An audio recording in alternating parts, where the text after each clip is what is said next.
ठरलं तर मग या मालिकेच्या आजच्या भागामध्ये अर्जुन कोर्टात सांगतो की साक्षीने 13 जानेवारीच्या पार्टीचा खोटा दावा केला असून ती पार्टी प्रत्यक्षात 11 जानेवारीला झाली होती. त्यामुळे साक्षीने दिलेले फूड बिल, सीसीटीव्ही फुटेज हे सर्व काही खोटं आणि बदललेलं आहे. कोर्टात शांतता पसरते. साक्षी, दामिनी, महिपत हे सगळेजण हादरतात. जज साहेब विचारतात, पुरावे आहेत का? अर्जुन चैतन्यकडून सगळे फूड बिल्स, पार्टीचं मूळ सीसीटीव्ही फुटेज आणि साक्षीचे फोन लोकेशन व मेसेजेस कोर्टात सादर करतो.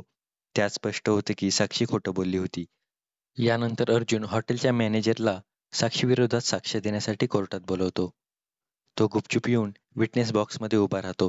साक्षीचा चेहरा त्यावेळेस पडलेला असतो. तिला घाम फुटतो. महिपत सुद्धा गप्प असतो. रविराजला अर्जुनचा अभिमान वाटतो. कोर्टात एक मोठं वेगळं वळण येतं. अर्थातच कोर्टात अर्जुनचे एकामागोमाग एक पुरावे ऐकून महिपत शिकरेचा तोऱ्यातला माणूस आज चक्क मान खाली घालून गप्प बसलेला दिसतो. दामिनीवरचा त्याचा विश्वास असल्यामुळे तो निश्चिंत होता. पण आता त्याच्या मनात शंका उभी राहते. हा रिसॉर्ट मालक म्हणत होता धोका नाही, पण याला आता तुकडे करून मी टाकेन. अर्जुन थेट अरुण जामकरला विचारतो, तुमचं नाव आणि व्यवसाय? तो सांगतो, मी अरुण जामकर, इव्हिनिंग स्टार रिसॉर्टचा मॅनेजर. पुढे अर्जुन साक्षीकडे पाहत मॅनेजरला विचारतो, तुम्ही हिला ओळखता का? अरुण म्हणतो, हो. या 2.25 वर्षापूर्वी आमच्याकडे पार्टीसाठी आल्या होत्या. 11 जानेवारी 2023 रोजी. अर्जुन म्हणतो, तुम्ही इतक्या खात्रीने तारीख कशी सांगू शकता? मॅनेजर म्हणतो, आमच्याकडे त्या दिवसाचे रेकॉर्ड्स आणि सीसीटीव्ही फुटेज आहेत. शिवाय त्या दिवशी एका मुलाने आमच्या वेटरवर बाटली फोडली होती. तो प्रसंग आम्ही विसरू शकत नाही. हे ऐकून साक्षीचा चेहरा पांढरा फटक होतो. महिपत, दामिनी संतापलेले असतात. दामिनीचं डोकं गरगरतं. कारण आता तिच्या सर्व युक्तिवादांची पूर्ती वाताहत झालेली असते. अर्जुन मॅनेजरचे आभार मानतो. तर जज साहेब दामिनीला विचारतात, डिफेन्सला काही तुम्हाला विचारायचं आहे का? दामिनी फक्त नो म्हणते आणि खाली बसते. मग अर्जुन जज साहेबांना ठामपणे सांगतो, मिलॉर्ड, आता सिद्ध केलं आहे की 13 जानेवारीला मिस साक्षी शिखरे त्या रिसॉर्टमध्ये नव्हत्या. आता मी कोर्टासमोर हे उघड करणार आहे की त्या खुनाच्या रात्री 13 जानेवारी 2023 रोजी नक्की त्या कुठे होत्या. साक्षी आता पूर्णतः गोंधळलेली असते. तिच्या चेहऱ्यावर भीती स्पष्टपणे दिसते.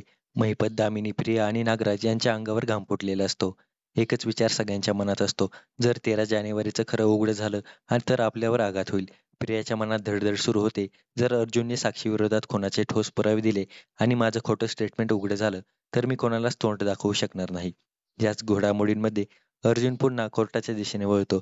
तो सांगतो, मिलॉर्ड, साक्षी यांनी 13 जानेवारीसाठी सादर केलेले पुरावे पूर्णतः खोटे आहेत. हे बघा, हे आहे त्यांच्या दिवसाचे रिपोर्ट. अर्जुनने साक्षीवर अजून एक जबरदस्त वार केलेला असतो. हे ऐकताच साक्षी, दामिनी आणि महिपत चक्रावतात. तो रिपोर्ट जज साहेबांकडे देताना अर्जुन स्पष्टपणे सांगतो, 13 जानेवारीच्या संध्याकाळी त्या नक्की कुठे होत्या हे यातून स्पष्ट दिसत आहे. त्यावर अर्जुन मुद्दाम दामिनीच्या दिशेने वळतो आणि म्हणतो, ॲडव्होकेट दामिनी, हे रिपोर्ट्स बघायला तुमची उत्सुकता नक्कीच असेल ना? यावर दामिनी वरवर हसते, पण आतून अस्वस्थ असते. तेव्हा अर्जुन ठामपणे सांगतो, या रिपोर्टनुसार मिस साक्षी शिखरे 13 जानेवारीच्या संध्याकाळी वात्सल्य आश्रमाजवळ होत्या. हे ऐकताच संपूर्ण कोर्टात खळबळ उडते. साक्षी, महिपत, दामिनी, प्रिया, नागराज सर्वजण हादरतात. रविराज मात्र आतून समाधानी असतो. माझ्या शिष्याने शेवटी बाजी मारलीच, असं तो म्हणतो. दामिनी लगेच ऑब्जेक्शन घेते आणि म्हणते, हे सगळं दाखवलं तरी यातून खरं काय सिद्ध होणार आहे? यातून सिद्ध होत नाही का यांनी माझ्या क्लायंटने खून केलेला आहे? जज साहेब तिला थांबवतात आणि म्हणतात, ॲडव्होकेट सुभेदार यांनी स्पष्ट पुरावे आणि साक्षीदार सादर केले आहेत. कोर्टाच्या या सगळ्याला गांभीर्याने विचार करावाच लागेल. अर्जुन मग गंभीर आवाजात म्हणतो, ॲडव्होकेट दामिनी यांनी माझ्यावर 2 वर्ष टाइमपास करण्याचे आरोप केले. पण आज मी कोर्टासमोर दाखवलं की क्लायंट 2 वर्ष खोटे रिपोर्ट्स आणि लोकेशन दाखवत होती. दामिनी पुन्हा म्हणते, चुकीचं लोकेशन असलं म्हणून खून सिद्ध होत नाही. साक्षी त्या दिवशी आश्रमाजवळ होती म्हणजे तिनेच खून केला असं आपण मानू शकत नाही. तिथे इतरही 50-60 लोक असतीलच ना? पण अर्जुन संतापून विचारतो, मग तारीख का लपवली गेली? खरं लोकेशन का दडवलं गेलं? आणि एवढ्या धडाडीचं कारण काय होतं? तो जज साहेबांना ठामपणे सांगतो, माझे क्लायंट मधुकर पाटील हे निर्दोष आहेत आणि खून करण्याची शक्यता मिस साक्षी शिकरे यांच्यावर आहे. हे आता दुर्लक्ष करता येणार नाही. या विधानानंतर साक्षी आणि महिपत एकमेकांकडे भीतीने पाहतात. दामिनी डोक्यावर हात ठेवून बसते. अर्जुन एकामागून एक पुरावे सादर करून कोर्टात साक्षीविरोधात बॉम्ब फोडत असतो आणि तिचं खोटं उघडं करत जातो. शेवटी जज साहेब स्वतः म्हणतात, अर्जुन सुभेदार यांनी जे पुरावे सादर केले आहेत ते विचार करण्याजोगे आहेत. अर्जुन थोडा शांतपणे उत्तर देतो, मिलॉर्ड, मी फक्त एवढीच विनंती करतो की कोर्टाने या पुराव्यांचा योग्य विचार करावा आणि आय रेस्ट माय केस असं तो आत्मविश्वासाने म्हणतो आणि बसतो. दामिनीनं शेवटी गप्प बसावं लागतं. तिच्याकडे आता काही बोलण्यासारखं उरत नाही. ती निराश होऊन मान खाली घालून आपल्या जागी बसते. अर्जुनच्या बाजूला बसलेला चैतन्य डोळ्याने इशारा करत म्हणतो, "एक नंबर अर्जुन, एक नंबर." इकडे साक्षीची धडपड प्रचंड वाढलेली असते. आता जज साहेब काय निर्णय देतील हे कळेना म्हणून ती भयभीत होते. सर्वांची नजर आता फक्त आणि फक्त जज साहेबांकडे असते. जज साहेब अर्जुनने सादर केलेले सर्व पुरावे नीट पाहतात, त्याचा अभ्यास करतात. त्यानंतर ते म्हणतात, "कोर्टाच्या निदर्शनास आले आहे की अर्जुन सुभेदार यांनी आज जी बाजू मांडली आहे, ती या केसचा पूर्णपणे वेगळा पैलू दाखवते आणि यावरून स्पष्ट होते की मिस साक्षी शिकरे यांचा कुणाशी काहीतरी संबंध असू शकतो." साक्षी आणि महिपत हे ऐकून हादरतात. आपलं सगळं उघडं होणार का हा प्रश्न त्यांना त्रस्त करतो. आजवर साक्षीने अनेक खोटे पुरावे दिले आणि अर्जुनने प्रत्येक खोटेपणावर अचूक बोट ठेवले. हे आता जज साहेबांच्या लक्षात आलेलं असतं.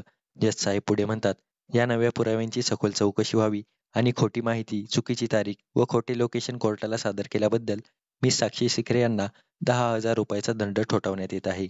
हा निर्णय ऐकताच प्रिया आणि नागराज सुद्धा घाबरतात. सर्वत्र भीतीचं वातावरण तयार होतं. सायली आणि मधुभाऊ एकमेकांकडे पाहून असतात. "आमचा अर्जुन खरा निघाला." रविराज आनंदाने मनात म्हणतो, "शिष्य तर गुरुपेक्षा वरचढ निघाला." जजसाहेब निर्णय देऊन निघून जातात आणि त्या क्षणी दामिनी आपल्यावर रागात तडक-फडक निघून कोर्टातून निघून जाते. तिची असिस्टंटही तिच्या मागून पळत जाते. महिपत शांतपणे निघतो, तेव्हा अर्जुन म्हणतो, "ओ महिपत शिखरे, लास्ट टाइम तुम्ही काहीतरी मोठ्या गर्वाने बोलला होतात ना, बरोबर आहे तुमचं. कारण ही केस आता लवकरच संपणार आहे आणि निकाल कोणाच्या बाजूने लागेल हे आता स्पष्ट झालंय." अर्जुन पुढे साक्षीकडे वळतो आणि म्हणतो, "हो की नाही मिस शिखरे?" साक्षी मात्र गप्पच राहते. तिच्यात अर्जुनला उत्तर देण्याची ताकद उरलेली नसते. अर्जुन हसत म्हणतो, "ही केस संपल्यानंतर मी माझ्या बायकोला घेऊन सुट्टीला जाणार आहे. अगदी 31 जुलैचं तिकीट बुक करतोय."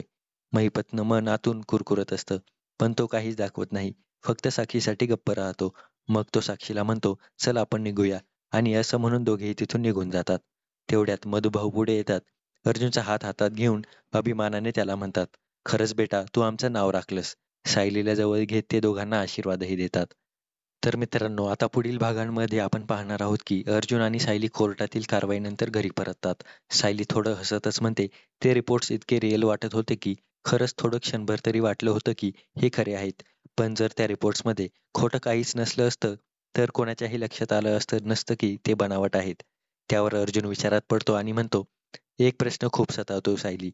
हे सगळं रिपोर्ट्स पाहताना महिपतला कोणी बनवून दिले याचा विचार करावा लागेल. याचा तपास करायलाच हवा.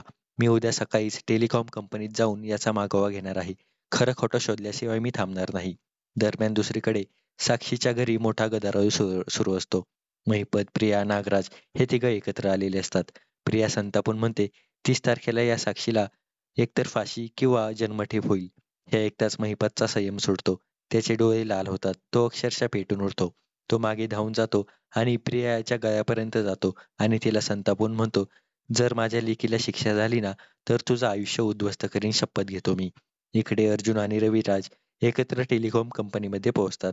तेथील मॅनेजरला ते विचारतात, "महिपत शिकरे यांना हे कॉल लोकेशन रिपोर्ट्स कोणी दिले? तुम्ही दिले का?" मॅनेजर पूर्ण रेकॉर्ड तपासतो आणि सांगतो, "जानेवारी 2023च्या सर्व डिटेल्स आम्ही फक्त अधिकृत पोलीस किंवा कोर्टाच्या मागणीनुसारच दिले होते. आमच्याकडून थेट महिपत शिकरे यांना काही दिलेलं गेलं नाही."